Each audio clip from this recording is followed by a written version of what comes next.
नमस्कार दोस्तों, स्वागत है आपका हमारे चैनल बिहारी नॉनस्टॉप न्यूज में। तो चलिए बिहार की 10 प्रमुख बड़ी खबरों को जानते हैं।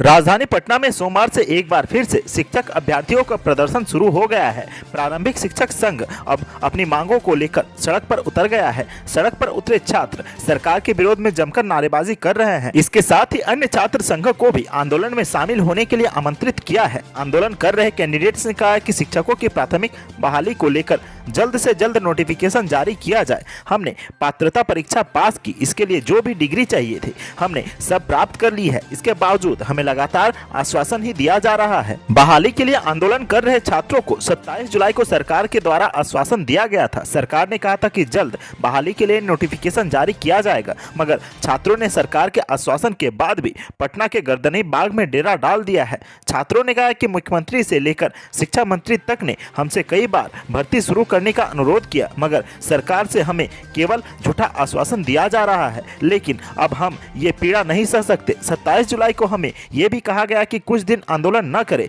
जल्द ही नोटिफिकेशन जारी कर दिया जाएगा। इस दौरान कैंडिडेट्स का गुस्सा चरम पर था। उन्होंने कहा कि हमने तो ये दिखा दिया कि हम शिक्षक बनने योग्य हैं। हमने बीएड डीएलएड भी पास कर लिया, लेकिन हमारी बहाली अब तक नहीं हो सकी है। बिहार में नीतीश सरकार ने एक खास वर्ग के छात्राओं को बड़ा तोहफा दिया है। दरअसल मेडिकल इंजीनियरिंग की तैयारी करने वाली छात्राओं को अब सरकार ऑनलाइन क्लास के जरिए मुफ्त में तैयारी कराएगी। हालांकि इसके लिए सियासी शर्त भी जरूरी है। शर्त यह है कि मेडिकल की तैयारी करने वाली छात्रा पिछड़ा या अति पिछड़ा वर्ग से होना चाहिए। अब इस बात को आप यूँ समझिए कि इन वर्गों की छात्राएं घर बैठे ऑनलाइन पढ़ाई कर मेडिकल और इंजीनियरिंग की तैयारी कर सकती हैं, जिसके लिए उन्हें एक भी पैसे खर्च नहीं करना पड़ेगा। को लेकर कल्याण विभाग प्रदेश के सभी 38 जिलों में पिछड़े अति पिछड़ा वर्ग के कन्या आवासीय उच्च माध्यमिक स्कूलों में ऑनलाइन शिक्षा शुरू कराएगी। इसका सीधा फायदा 35,000 से ज्यादा छात्राओं को मिलेगा। अगर सब कुछ ठीक ठाक रहा तो सरकार इस योजना पर अगस्त से काम करना शुरू कर देगी, यानी अगस्त से छात्राओं को योजना का लाभ मिलने लगेगा।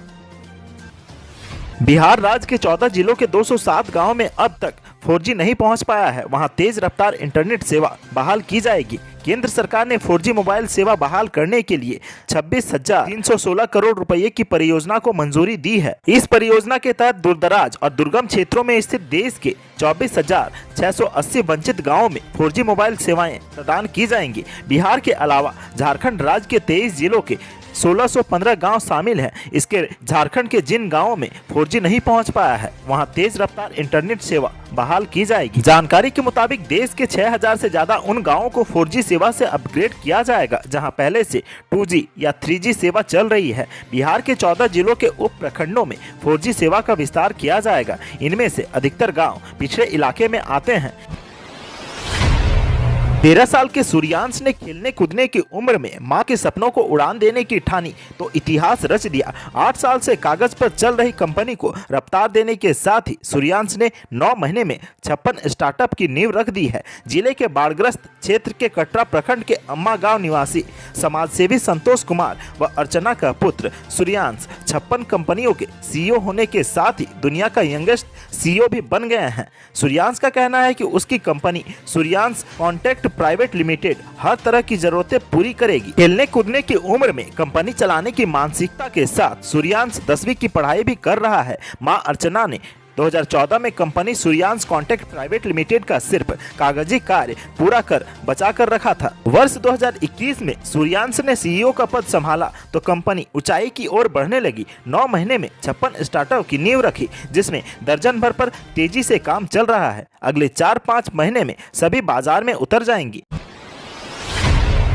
बिहार के विश्वविद्यालयों में इंडस्ट्रीज लिंक कोर्स की पढ़ाई शुरू होगी। बिहार उच्चतर शिक्षा परिषद इसकी तैयारी कर रही है। टेक्सटाइल, फूड प्रोसेसिंग और आईटी इंडस्ट्रीज से जुड़े कोर्स डिजाइन किए जा रहे हैं ताकि बिहार के औद्योगिक क्षेत्र में प्रशिक्षित और तकनीकी तौर पर सक्षम युवा मिल सकेंगे। परिषद का मानना है कि इस तरह की कवायद से संबंधित विषयों में उद्योग जगत की मदद भी मिल सकेगी। बिहार उच्चतर शिक्षा परिषद के शीर्ष पदाधिकारियों ने बैठक कर हाल ही में व्यापक विचार मंथन किया। बैठक में राज्य में उद्योग से जुड़े पाठ्यक्रम शुरू करने के लिए नीट असेसमेंट कराने की बात कही गई ताकि विश्वविद्यालयों को इस संबंध में प्रोत्साहित किया जा सके। परियोजना के शिक्षण विशेषज्ञ डॉक्टर गौरव सिक्का ने इस संबंध में अपनी विशेष राय रखी। बिहार उच्चतर शिक्षा परिषद के उपाध्यक्ष डॉक्टर कामेश्वर झा की अध्यक्षता में हुए इस बैठक में नैक एक्सपर्ट के रूप में आमंत्रित किए गए चंद्रगुप्त इंस्टीट्यूट ऑफ मैनेजमेंट के निदेशक डॉक्टर राणा सिंह से आग्रह किया गया कि वह नैक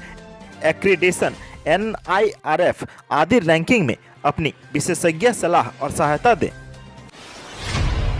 बिहार में अगले 72 घंटे में माध्यम से भारी बारिश के आसार हैं। IMD ने प्रदेश के अधिकतर हिस्सों में आकाशीय बिजली गिरने का पूर्वानुमान जारी किया है। पूर्वानुमान के मुताबिक विशेष रूप से दक्षिण मध्य इलाके के कई स्थानों पर भारी बारिश होने की संभावना है। भारी बारिश की संभावना वाले क्षेत्रों में पटना भी शामिल है। हालांकि पिछले कुछ दिनों से प्रदेश में हो रही सामान्य से मध्यम बारिश की वजह से उच्चतम और न्यूनतम तापमान सामान्य या इससे कम हो गया है, जिसकी वजह से लोगों ने लगातार पड़ रही गर्मी से राहत मिल गई है। दरअसल हिमालय के तलहटी में बसे सीमांचल के इलाके से ट्रफ लाइन गुजर रही है। इसके अलावा प्रदेश के आसपास चक्रवाती परिसंचरण के क्षेत्र बने हुए हैं। इसकी वजह से बिहार में अभी लगातार बारिश होगी। IMD ने संभावना जताई है कि अगस्त पहले हफ्ते में बिहार में उल्लेखनीय बारिश होगी।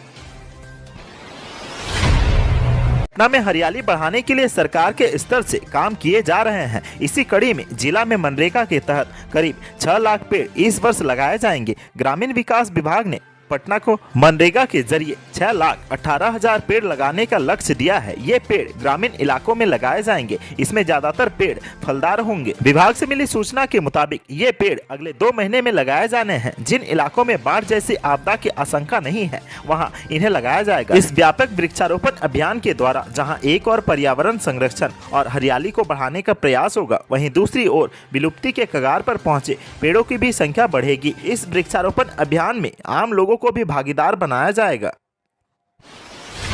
नेपाल में लगातार हो रही बारिश का असर बिहार में भी अब देखने को मिल रहा है। बारिश के कारण पश्चिमी चंपारण में पहाड़ी नदी मनियारी, पंडई, हड़बोड़ा और बलौर समेत अन्य नदियां उफान पर हैं। नदियों का जलस्तर बढ़ने से आसपास के लोगों का जीवन अस्त व्यस्त हो गया है। नदियों के कटाव से नरकटियागंज से सिकटा और मैनाटाड़ प्रखंड का संपर्क टूट गया है। जानकारी के मुताबिक मनियारी नदी का जलस्तर बहुत तेजी से बढ़ रहा है, जिससे इस नदी का पानी हलतलबी सरेही नदी में प्रवेश कर गया। नदियों में पानी बढ़ने से पोखरिया और भसुरारी गाँव के सड़कों पर पानी बहने लगा। इसमें नरकटियागंज से सिकटा और मैनाटाड़ प्रखंड का संपर्क टूट गया। नरकटियागंज से लोगों का संपर्क टूटने से कई तरह की दिक्कतों का सामना करना पड़ रहा है। मंकी पॉक्स को लेकर WHO ने हेल्थ इमरजेंसी घोषित कर दिया है। भारत में भी इससे जुड़े मामले सामने आ चुके हैं, जिसके बाद अलर्ट जारी कर दिया गया है। कोरोना संक्रमण के मामले कुछ इसी तरह शुरुआत में सामने आए थे और देखते ही देखते पूरा देश इस तबाही की जद में आ गया था। अब इस नई आफत मंकी पॉक्स की चपेट में देश नहीं आ जाए, इसको लेकर स्वास्थ्य विभाग ने अलर्ट जारी किया है। बिहार स्वास्थ्य विभाग ने हाल ही में मंकी पॉक्स को लेकर अलर्ट जारी किया था, जिसके बाद मंगलवार को पटना में उच्चाधिकारियों की बैठक हुई। इसमें विशेषज्ञों ने अधिकारियों को मंकी पॉक्स के संदिग्ध की तलाश करने और जागरूकता फैलाने का निर्देश दिया था। 65 देशों में कुल 16,000 से ज्यादा मामले सामने आ चुके हैं। भारत में विदेशों से आने वाले पर्यटकों एवं नागरिकों पर स्वास्थ्य विभाग की कड़ी नजर है। देश के सभी एयरपोर्ट अथॉरिटियों को भी सतर्क रहने का निर्देश दिया गया है। नेपाल के रास्ते भारतीय सीमा में दाखिल होने वाले विदेशी नागरिकों पर सख्त निगरानी रखने का भी निर्देश दिया गया है। बिहार के हाई स्कूलों में पढ़ने वाले छात्रों के लिए नीतीश सरकार खुशखबरी लेकर आई है। अब राज्य के हाई स्कूलों में भी ITI की पढ़ाई होगी। खासकर वैसे प्रखंड जहां ITI कॉलेज नहीं है, उन जगहों के स्कूलों को प्राथमिकता दी जाएगी और यहां कम से कम एक ट्रेड की पढ़ाई ITI से संबंधित होगी। राज्य में फिलहाल ऐसे 210 प्रखंड हैं जहां एक भी सरकारी या गैर सरकारी ITI नहीं है। अभी कितने प्रखंडों में एक भी ITI या MSTI के तहत प्रशिक्षण नहीं दिया जा रहा है, इसकी रिपोर्ट बनाकर विभाग को भेजे जाने की तैयारी की जा रही है। आज की सुर्खियों में बस इतना ही। बिहार से जुड़ी खबरों के लिए सब्सक्राइब करें हमारे चैनल को और साथ ही साथ वीडियो अगर पसंद आए तो लाइक, कमेंट, शेयर कर